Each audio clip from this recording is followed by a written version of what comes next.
chief of DARPA and the president of an arms manufacturing company. What business did they have at a nuclear weapons disposal facility? The truth is that secret exercises were being conducted at the time the terrorist group attacked. Must be extremely important exercises if those two were directly involved. Were they testing some kind of new advanced weapon? I'm not privy to that information. Do we know exactly where they're being held? The DARPA chief has also been injected with a mini-transmitter.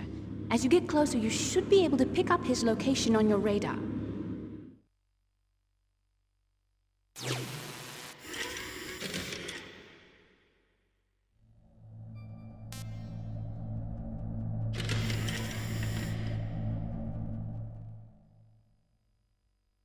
Do they really have the ability to launch a nuclear missile? They say they do. They even gave us the serial number of the warhead they plan to use. Was the number confirmed? I'm afraid so. At the very least, they've got their hands on a real nuclear warhead. Isn't there some kind of safety device to prevent this type of terrorism? Yes. Every missile and warhead in our arsenal is equipped with a PAL, which uses a discrete detonation code. PAL? Permissive Action Link. The safety control system built into all nuclear weapons systems. But even so, we can't rest easy. Why not? Because the DARPA chief knows the detonation code. But even if they have a nuclear warhead, it must have been removed from its missile. All the missiles on these disposal sites are supposed to be dismantled. It's not that easy to get your hands on an ICBM. That used to be true. But since the end of the Cold War, you can get anything if you have enough money and the right connections.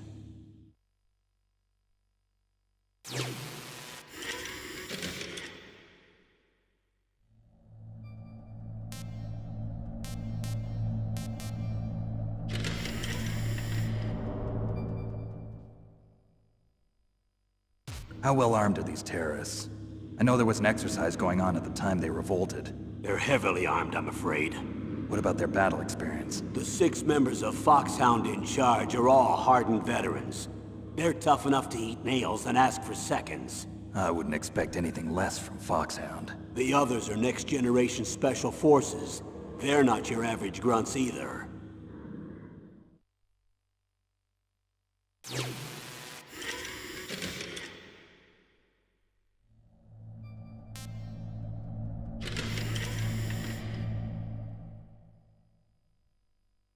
So what exactly are they demanding?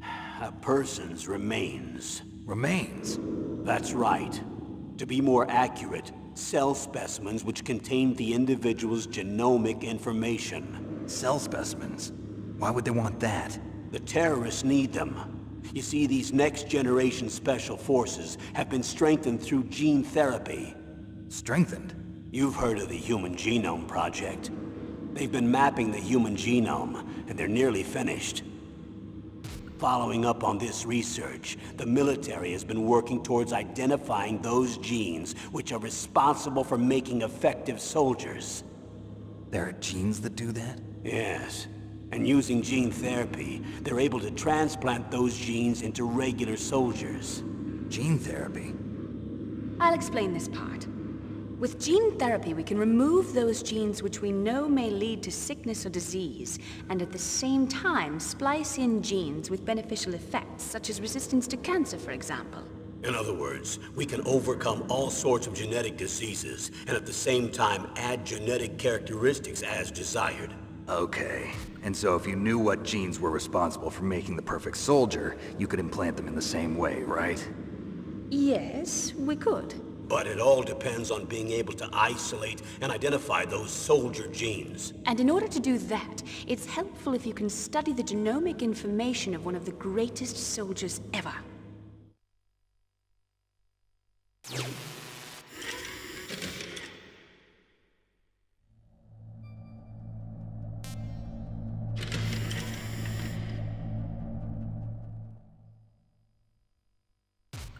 One of the greatest soldiers ever?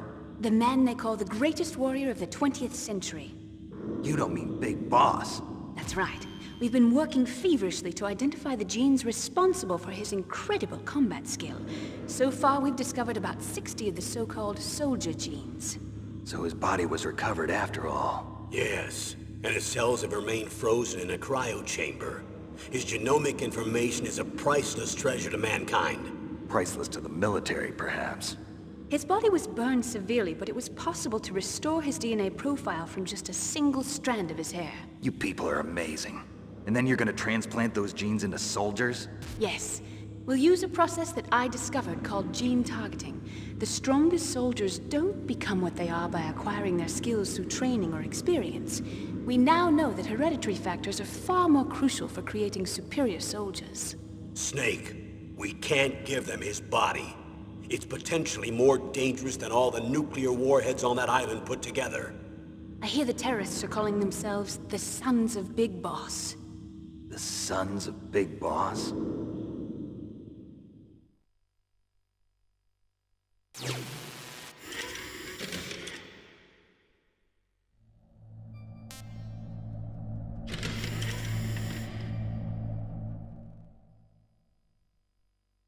Tell me about these next-generation special forces. They started out as an anti-terrorist special ops unit, made up of former members of biochem units, technical escort units, and the nuclear emergency search team. Their purpose was to respond to threats involving next-generation weapons of mass destruction, including NBC weapons. Until they were added, that is. Who's they? These guys didn't start out as regular army. Looks like a pretty international group. Mercenaries? Yeah, and it gets worse. Most of them were from a merc agency that I think you're familiar with. They were part of Big Boss's private guard. And after Big Boss went down, the military just bought out all their contracts. Outer heaven. After that, they were merged with our own VR unit, Force 21, and retrained. If you ask me, these so-called next-generation special forces should be called simulated soldiers. They have no real battle experience. Video game players, huh? Don't forget they've all been strengthened with gene therapy. They carry genes which make them excellent soldiers. Don't get careless just because they don't have much experience. I thought using genetically modified soldiers was prohibited by international law. Yes, but those are just declarations, not actual treaties. The interesting thing is that nearly every member of the unit conspired in this attack.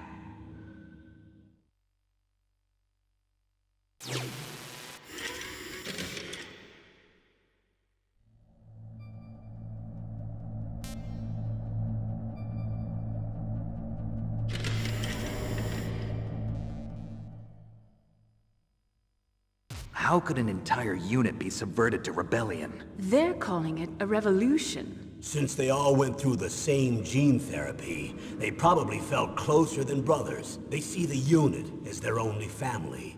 The Sons of Big Boss. But if they were regular army, they must have been interviewed periodically by army counselors. According to their files, they all got straight A's on their psychological tests. They all seemed like fine, upstanding, patriotic soldiers. But they all took part in the uprising? No, several people didn't show up on the day of the exercise. That's why there was a resupply of troops. Was there any sign recently that something might be wrong? There was a report a month ago that they were acting strangely. Apparently they consulted classified information about the soldier genes and performed their own gene therapy experiments. They can do that even without you? Well, our gene therapy process is almost completely automated. And besides that, they're all geniuses with IQs over 180.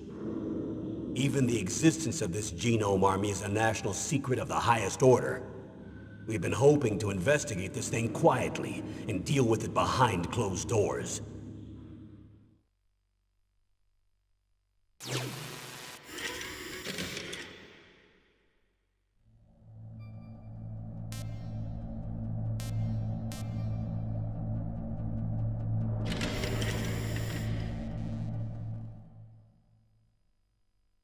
High-Tech Special Forces Unit Foxhound. Your former unit, and one that I was a commander of. An elite group combining firepower and expertise. They're every bit as good as when I was commanding them. So they're still around. There are 6 members of Foxhound involved in this terrorist activity. Psycho Mantis, with his powerful psychic abilities. Sniper Wolf, the beautiful and deadly sharpshooter. Decoy Octopus, master of disguise. Vulcan Raven, Giant and Shaman, and Revolver Ocelot, specialist in interrogation and a formidable gunfighter. Looks like a lovely bunch of folks. Too bad we'll be meeting under these circumstances. And finally, in charge of them, Foxhound's squad leader, Liquid Snake. Liquid Snake? Yes. And you're the only person who can stand against him.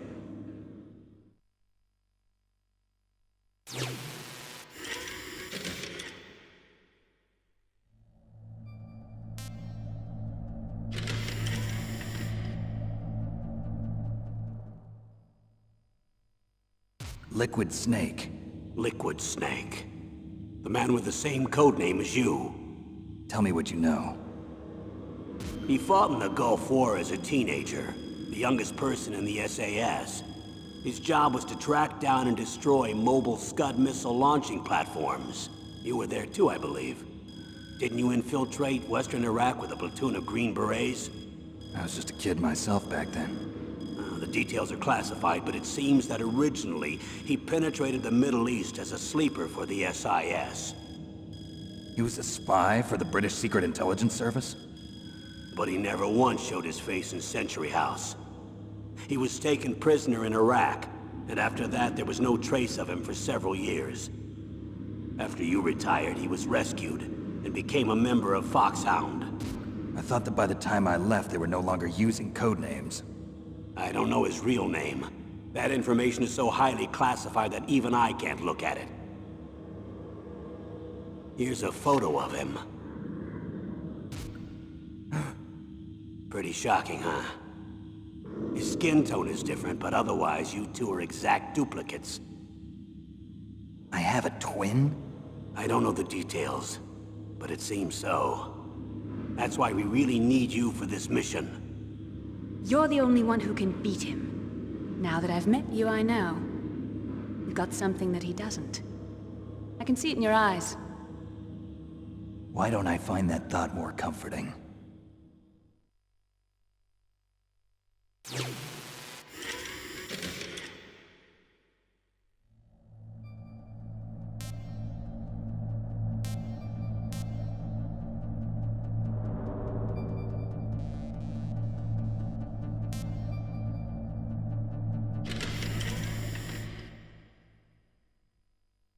I need to borrow your scissors.